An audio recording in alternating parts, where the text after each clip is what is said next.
सभावा बैठल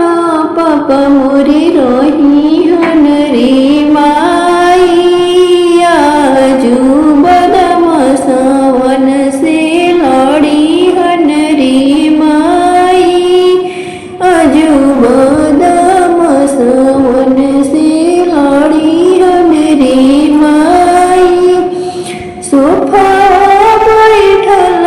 भैया मोरे रहिहन रे माई आजू बदमाशवन से लड़ीहन रे माई दिन भर पापा मोरे जीतीहन रे माई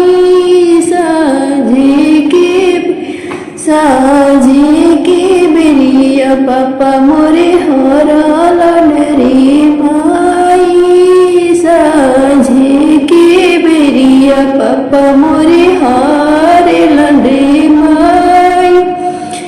इतना संपत्ति पापा काहे खातिर रखला सुंदर बेटी कैसे तू हरलाई पापा सुंदर बेटी कैसे तू हरलाई पापा इतना संपत्ति बेटी बेटा खातिर रखली दुलारी बेटी तू तो पराया बेटी होलू दुलारी बेटी तू तो पराया धन होलू जमती जहरवा चाटई दिहत पापा दुलारी दिया कोई से तू हरलाई पापा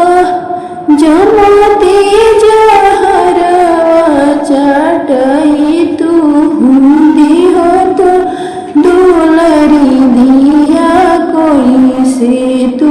हरलाई पापा